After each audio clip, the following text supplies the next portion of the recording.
Once upon a time, in the golden city of Alexandria, Egypt, there lived a woman who was smarter than kings, braver than warriors, and louder than silence. Her name was Hypatia. You may have never heard of her. That's not your fault. It's because someone tried very hard to erase her. But without her, the stars in the sky, the numbers we use, and the stories we tell might look very, very different. She wasn't a queen. She didn't rule armies. She ruled something far more dangerous: ideas. This is not just a tale of history. This is a tale of truth, courage, and the fire they couldn't put out. Hypatia was born around the year 370, more than 1,600 years ago, at a time when the world was changing. The Roman Empire was falling apart. People were scared, angry, and confused. Many believed that power came from strength, from war, from fear. But Hypatia, she believed that real power came from understanding. Her father, Theon, was a famous mathematician and teacher. But soon, Hypatia became even greater than him. She studied mathematics, astronomy, philosophy, and science. Not just read about them, but challenged them. She didn't just ask questions, she questioned everything.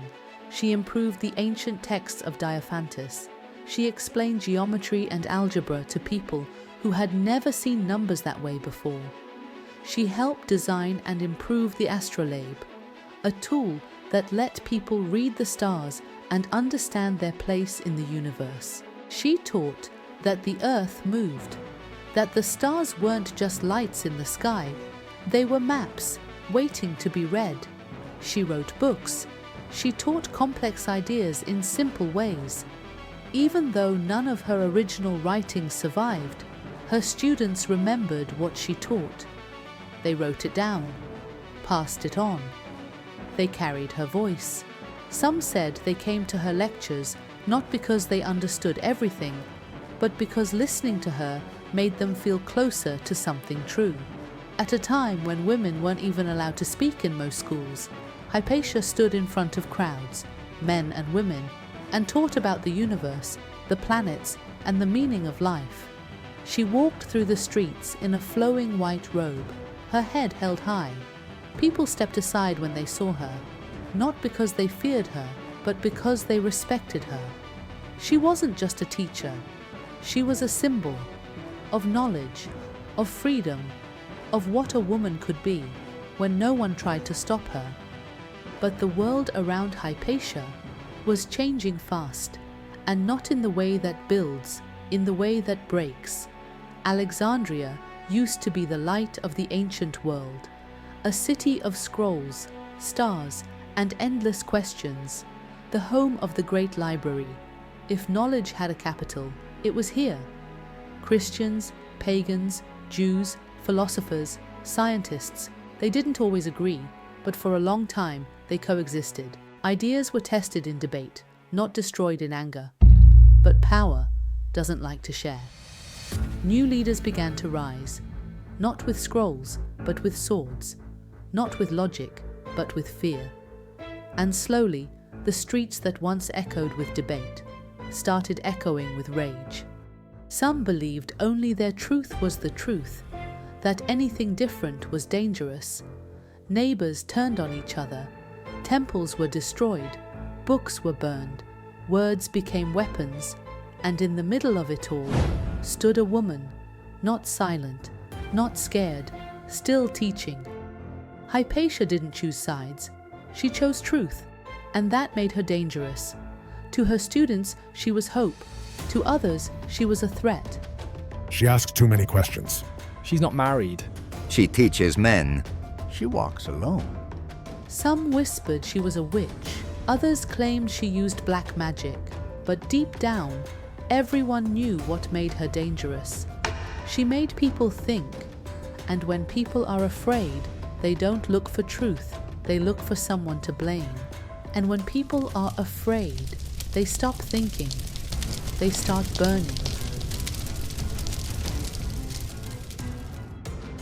One day, a man named Cyril, a rising church leader who wanted control of Alexandria, decided Hypatia was in the way, not because she broke the law, not because she hurt anyone, but because she stood too tall.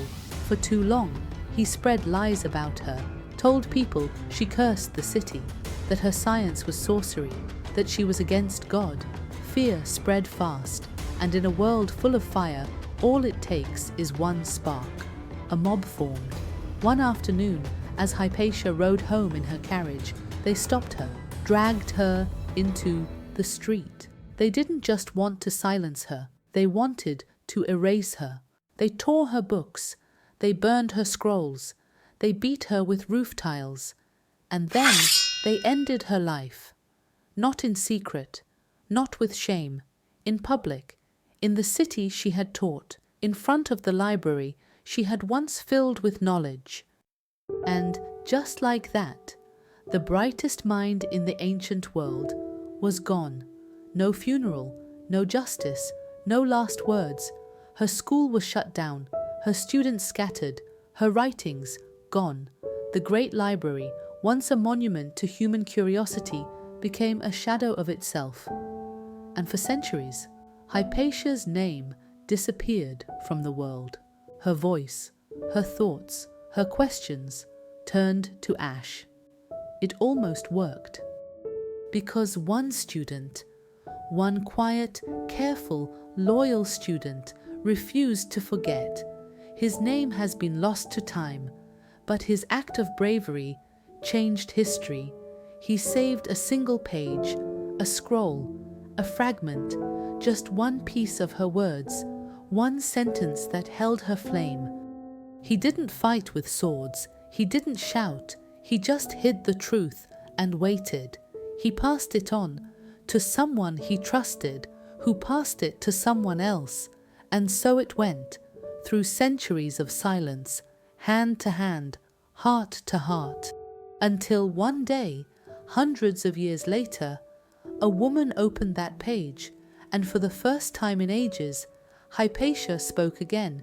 Her ideas survived not through statues or kings or armies, but through people, ordinary people, people who cared enough to remember, to protect, to carry, people like you, people who read, who question, who ask, why not? What if? How can I learn more? Her flame didn't die, it became a spark in the dark, lighting the minds of women in science, math, space, and thought. When NASA named a crater on the moon after her, Hypatia's name left the Earth and rose to the stars she once taught about. So, what does Hypatia's story really teach us? That even the brightest minds can be broken by fear, that being a woman who thinks, who questions, who shines, can come with a price. But it also teaches us something else, something maybe even more powerful. That even in the darkest moments, someone, somewhere, sees your light. Someone keeps a page. Someone remembers your words. Someone protects the piece of you the world tries to erase. And sometimes that's all it takes. Not a revolution, not a crowd, just one person quietly choosing to carry the flame forward. One page, one voice, one memory that says, this matters, she mattered. Because while some people burn books, others carry them, hidden, held, passed on like fire in cupped hands. You don't have to be the loudest voice. You don't have to change the world alone. Sometimes you're the one who speaks. Sometimes you're the one who listens. And sometimes you're the one who carries the flame until someone else is ready to light it again.